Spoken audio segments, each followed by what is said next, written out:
In part 2 of the weight loss series, I'll be converting my 3x9 hardtail into a 1x9. This is a great option to update an older bike without investing a lot of money. We'll take a look at the parts and tools needed for the conversion. We'll review how to remove the old chainring, cassettes, and derailleurs, and install and adjust the new parts. Finally, we'll see if these changes will lighten the bike and how it will affect my climbing without the wide gear range selection.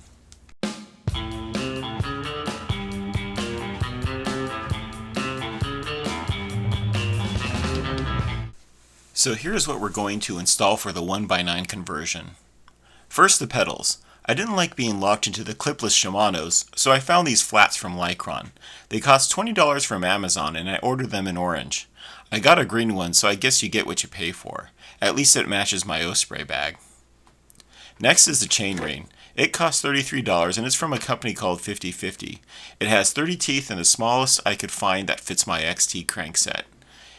It's a narrow, wide style chainring, so it should help prevent the chain from falling off. The cassette is from Microshift and is a part of their Advent series. It runs from 11 to 42 and it only costs $30. It is a bit on the heavy side, but it appears to be well built. To get up and down the large cogs, I bought the Advent 9-speed derailleur.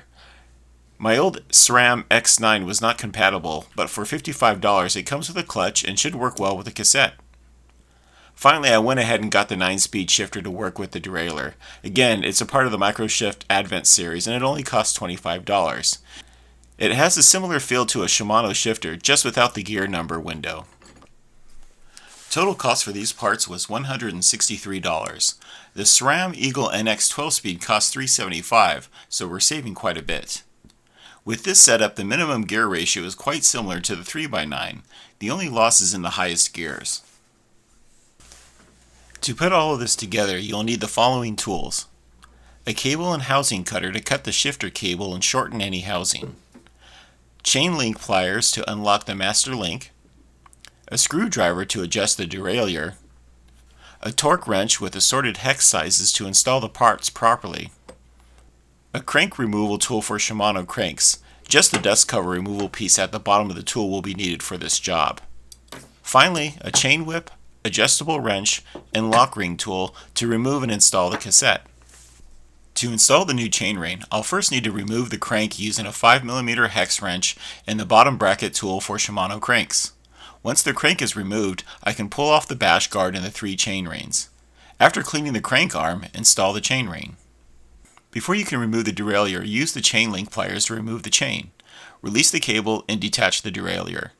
To remove the shifter, you will first need to remove the grip and slide out the front brake lever. Now that the front derailleur has been removed, we can install the crank and pedals. Add some grease and slide the crank back through the bottom bracket. The non-drive side spindle is reverse threaded. Turn it clockwise to remove and counterclockwise to install. The drive side is normal. Next, we'll replace the cassette.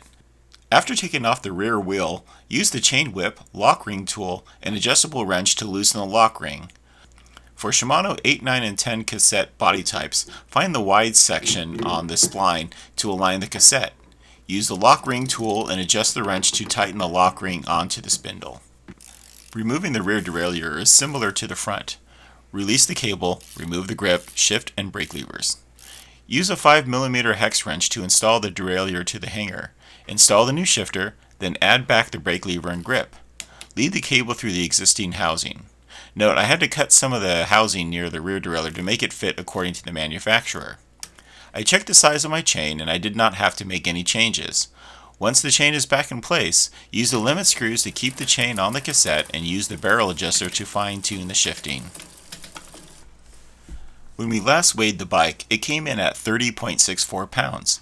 The new cassette and the rear derailleur are heavier than the old. Let's see if removing the front derailleur, additional chain rings, and the bash guard will make up the difference. 30 pounds. The bike lost over half a pound. When I first started riding on the trail, the shifting started to change gears while I was riding a rocky section.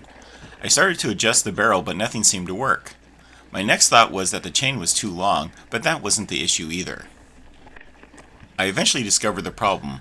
My rear wheel quick release came open and the wheel was basically loose enough to cause the chain to change gears. I'm lucky it didn't cause me to crash.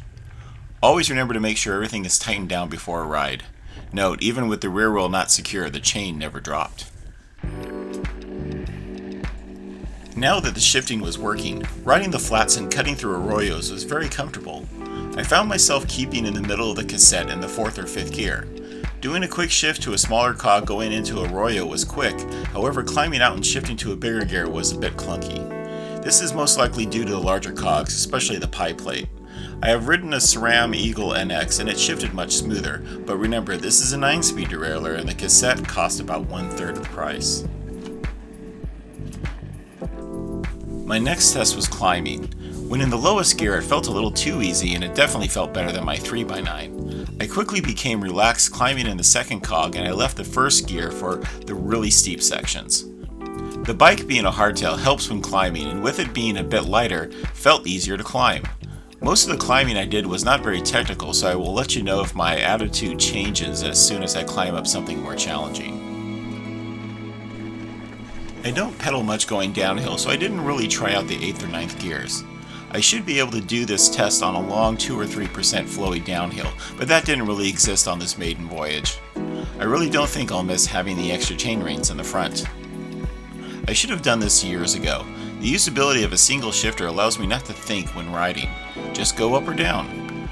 I really like the clean cockpit, and the new chainring cassette and derailleur combination looks great. The last bit of upgrades to this bike should help me with my wrist issues and lighten up the bike. Whenever I ride this bike, my wrists and hands start to go numb. I added the bar extenders a while ago to be able to change hand positions, but it never really helped. I'm hoping that riser bars and a shorter stem will help alleviate the problem.